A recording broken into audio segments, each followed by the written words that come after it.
오늘 하나님께서 우리에게 주시는 말씀은 베드로후서 1장 1절에서 11절까지 말씀입니다. 베드로후서 1장 1절에서 11절까지 말씀입니다. 신약성경 383쪽에 기록되어 있습니다.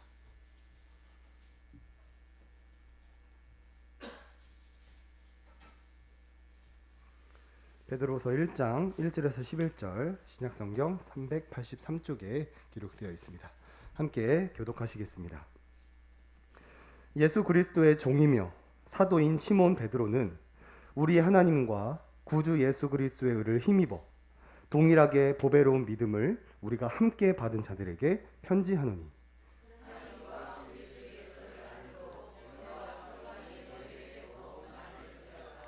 그의 신기한 능력으로 생명과 경건에 속한 모든 것을 우리에게 주셨으니 이는 자기의 영광과 덕으로서 우리를 부르신 이를 알므로 말미암음이라.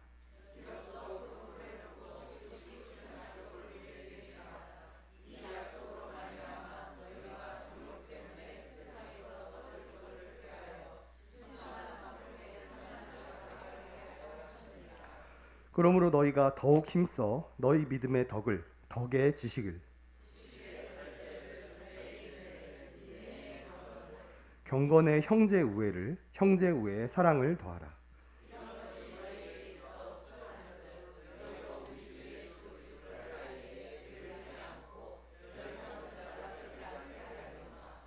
이런 것이 없는 자는 맹인이라 멀리 보지 못하고 그의 옛 죄가 깨끗하게 된 것을 잊었느니라.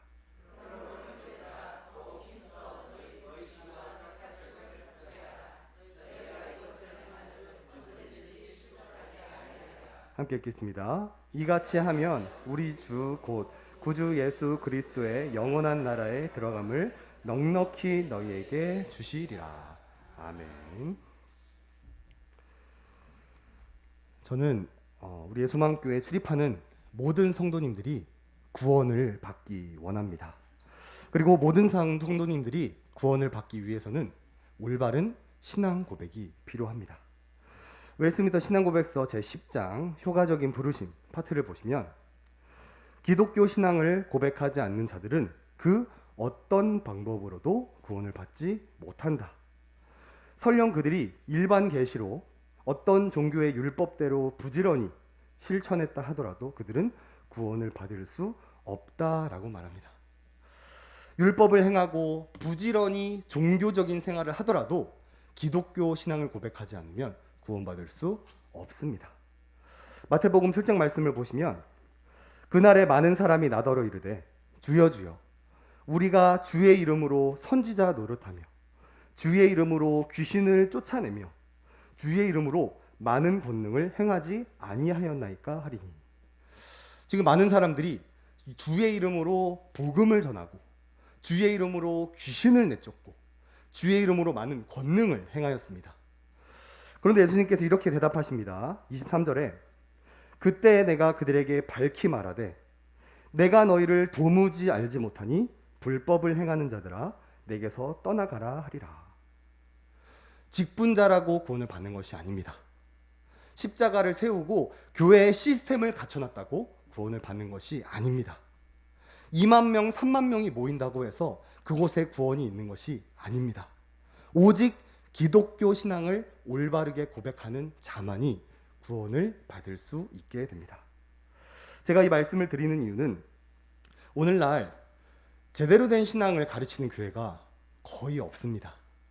제가 7년 동안 이단을 연구하다가 적은 외부에 있는 것이 아니라 내부에 있다라는 것을 드디어 알게 됐습니다. 감리, 성결, 침례, 심지어 장로교파 안에서도 행위구원을 가르치는 교회들이 오늘날 거의 대부분입니다. 혹은 세상 가치관을 끌고 오거나 인본주의, 인간을 중심으로 설교를 하는 교회들이 대부분입니다. 그런 교회는 구원을 받을 수가 없습니다. 노아 홍수 사건을 보면 그 당시에 수억 명이 살고 있었지만 구원받은 사람은 결국 8명밖에 되지 않았습니다. 오늘날에도 동일합니다. 교회라고 다 구원을 받는 것이 아닙니다. 구원받는 사람은 굉장히 소수입니다. 기독교 신앙을 고백하지 않으면 구원받을 수 없습니다. 저는 우리 사랑하는 예수만교회 성도님들이 올바른 기독교 신앙을 고백함으로 말미암아 그 구원받는 그 소수에 속하기를 주님의 이름으로 소원합니다. 그래서 오늘 이 시간 베드로후서 말씀을 우리가 함께 살펴보면서 구원받는 기독교 신앙이 무엇인지를 깨닫기 원하고 올바른 신앙을 고백하여 구원받는 소수에 포함되는 우리의 수망교회가 되기를 원합니다. 먼저 베드로후서 배경에 대해 설명을 해드리겠습니다. 지금 베드로는 죽음을 앞두고 있습니다. 네로 황제에게 박해를 받고 있다가 곧 순교당할 것을 직감적으로 알고 있는 상태예요. 그런데 자신의 목숨보다 더 신경 쓰였던 부분이 교회 안에 들어와 있는 거짓 선지자들이었습니다. 베드로후서 2장 말씀을 보시면 그러나 백성 가운데 또한 거짓 선지자들이 일어났었나니 이와 같이 너희 중에도 거짓 선생들이 있으리라. 그들이 탐심으로써 지어낸 말을 가지고 너희로 이득을 삼으니. 베드로는 순교를 앞두고도 성도들이 걱정이 되었습니다. 내가 죽고 나서 거짓 복음이 선포되면 어떻게 하지? 우리 성도님들이 거짓 복음에 미혹되면 어떻게 하지? 사도 베드로는 이 염려를 두고 복음의 진품이 무엇인지, 진짜 복음이 무엇인지를 베드로후서에 담아내었습니다. 마치 유언과도 같은 글이 베드로후서인 거죠. 자, 이런 배경 속에서 작성된 베드로후서의 첫 구절은 다음과 같습니다. 우리 1절을 함께 읽어보겠습니다. 시작.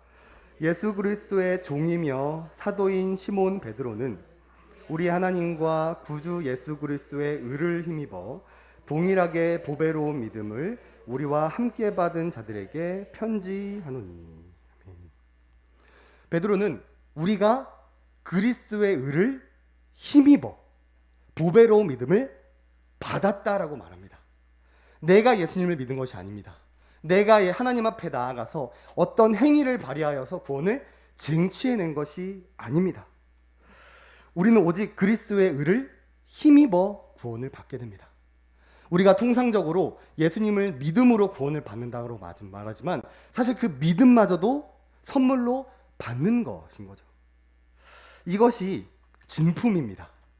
이것이 죽음을 앞두고 사도 바울이 우리에게 말하고자 하는 진짜 복음입니다. 구원받는 신앙 고백입니다. 우리가 이 사실을 알고 믿을 때에만 구원의 확신을 가질 수 있고 이 땅에서 천국을 미리 맛보며 살아갈 수 있습니다. 본문 2절을 보시면 하나님과 우리 주 예수를 알므로 은혜와 평강이 너희에게 더욱 많을지어다. 우리가 의를 힘입어 구원받고 믿음을 선물로 받아 구원받는 것을 올바르게 알 때만이 우리는 은혜와 평강을 누릴 수 있게 됩니다. 오늘날 수많은 이단들은 행위 구원을 주장합니다. 그래서 구원의 확신이 없습니다. 내가 구원받기 위해 합당한 행위를 해야 되는데 도대체 어디까지 그 조건을 채울 수 없기 때문에 늘 불안한 구원을 가지고 있습니다. 그리고 늘 무언가를 더 해야 한다는 압박감에 시달리기 때문에 은혜와 평강이 존재하지 않아요. 그런데 이런 모습들이 오늘날 기독교 안에도 그대로 들어와 있습니다. 최근에 CBS 방송을 보게 되었는데요. 거기서 한 목사님께서 나오셔서 인간이 어떻게 구원의 확신을 가질 수 있느냐? 우리는 죽기까지 구원을 내가 이루어야 하는데 어떻게 구원의 확신을 이룰 수 있느냐? CBS 모든 사람들이 보는 방송에 나와서 대놓고 행위 구원을 말하고 나는 구원의 확신이 없다라는 말을 하는 걸 보게 되었습니다. 성경에는 분명히 예정하심, 작정하심, 부르심, 칭의가 기록되어 있지만 이것을 신앙 고백을 알지 못하니까 목사 스스로도 구원의 확신이 없이 종교 생활만 하고 있는 것이죠. 이렇게 행위 구원을 주장하는 자들은 목사라고 할지라도 구원받을 수 없습니다. 제 생각이 아닙니다. 우리가 교리 표준으로 삼는 신앙 고백서에서 그렇게 고백하고 있습니다. 우리 신앙 고백서를 우리 한 번 더 읽어볼까요? 시작. 기독교 신앙을 고백하지 않는 자들은 그 어떤 방법으로도 구원을 받지 못한다. 사랑하는 우리 성도님들은 올바른 신앙을 고백하기 원합니다. 내가 믿는 것이 아닙니다. 내가 하나님 앞에 나아가는 것이 아닙니다. 나의 행위로 구원받는 것이 절대로 아닙니다. 오직 그리스도의 의를 힘입어서 믿음을 선물로 받아 구원을 받습니다. 사랑하는 우리 예수만교회 성도님들은 이 사실을 꼭 기억하기 원합니다. 자, 그리고 베드로는 구원받은 자에게는 의의 열매가 맺혀진다고 말합니다. 우리가 나무를 볼 때 사과가 달려있으면 사과나무이고 감이 달려있으면 감나무라고 생각을 하죠. 정말로 구원받은 자라면 의의 열매가 맺혀진다라고 말합니다. 3, 4절을 제가 읽겠습니다. 그의 신기한 능력으로 생명과 경건에 속한 모든 것을 우리에게 주셨으니 이는 자기의 영광과 덕으로서 우리를 부르신 이를 알므로 말미암음이라. 이로써 그 보배롭고 지극히 큰 약속을 우리에게 주사 이 약속으로 말미암아 너희가 정욕 때문에 세상에 썩어질 것을 피하여 신성한 성품에 참여하는 자가 되게 하려 하셨느니라. 우리가 3, 4절을 이해하기 위해서는 이 원문을 조금 이해를 해야 됩니다. 먼저 썩어질 것을 피하여 신성한 성품에 참여하는 자가 되게 한다. 자, 여기서 문법이 과거 완료가 사용되었습니다. 이미 종결된 사건이라는 것입니다. 어떤 의미냐면 우리가 예수님을 믿으면 썩어질 것을 막 피해야 되고 신성한 성품에 참여해야 되는 것이 아니라 구원받은 자는 이미 썩어질 것을 피한 자다. 구원받은 자는 이미 신성한 성품에 참여한 자다라고 말하고 있는 거고요. 또 생명과 경건에 속한 모든 것을 우리에게 주셨으니 보배롭고 지극히 큰 약속을 우리에게 주사. 여기서 주다라는 단어는 현재 완료 형태로 되어 있습니다. 목사님께서 늘 말씀해 주시죠. 현재 완료는 지속적이고 반복적인 것을 말합니다. 구원받은 자는 성령님께서 계속해서 우리에게 생명과 경건의 능력과 약속을 계속해서 부어주고 있다라는 것입니다. 자, 정리를 해보면 그리스도의 의를 힘입어서 정말로 구원받은 자는 세상의 정욕으로부터 이미 피하여서 신성한 성품에 참여한 자이고 지금도 계속해서 성령님께서 생명과 경건의 능력과 약속을 부어주시기 때문에 정말 믿는 자라면 의의 열매가 맺혀질 수밖에 없는 것이죠. 내가 맺는 것이 아닙니다. 내 안에 계신 성령님께서 계속해서 의의 열매를 맺어가시기 때문에 정말로 구원받은 자라면 의의 열매가 맺혀지게 된다라고 베드로는 우리에게 말해주고 있습니다. 그 모습을 5절에서 8절에 이렇게 말합니다. 그러므로 너희가 더욱 힘써 너희 믿음의 덕을, 덕의 지식을, 지식의 절제를, 절제의 인내를, 인내의 경건을, 경건의 형제 우애를, 형제 우애의 사랑을 더하라. 이런 것이 너희에게서 흡족한즉 너희로 우리 주 예수 그리스도를 알기에 게으르지 않고 열매 없는 자가 되지 않게 하려니와. 그리스도의 의를 힘입은 자에게는 반드시 의의 열매가 나타난다는 것이죠. 그래서 우리는 이 열매를 통하여서 내가 구원받은 자인지 아닌지를 분별해 볼 수 있습니다. 여기서 말하는 것은 완벽함을 요구하는 것이 아닙니다. 구원의 완성은 천국에 가서 완성되지만 정말 구원받은 자라면 작년보다 올해가 조금 더 예수님을 닮아가고 3월 달보다 4월 달에 조금 더 예수님을 닮아가는 그 작은 모습이 있다면 우리는 이미 구원받은 자다라는 것입니다. 이것이 기독교에서 말하는 신앙 고백입니다. 그리스도의 의를 힘입어서 구원받는 것이고요. 믿음을 선물로 받는 것이고요. 정말로 구원받는 자에게는 우리 안에 계신 성령님께서 일하시기 때문에 저절로 의의 열매가 맺혀질 수밖에 없습니다. 사랑하는 우리 성도님들의 모습은 어떠하십니까? 여전히 부족하지만 조금씩이라도 예수 그리스도를 닮아가는 모습이 우리 성도들에게 있으십니까? 작은 모습이라도 세상과 1%라도 구별이 된다면 우리는 이미 구원받은 자입니다. 행위로 구원받는다고 거짓 교사에 속아서 우리 구원이 흔들릴 필요가 없는 것이죠.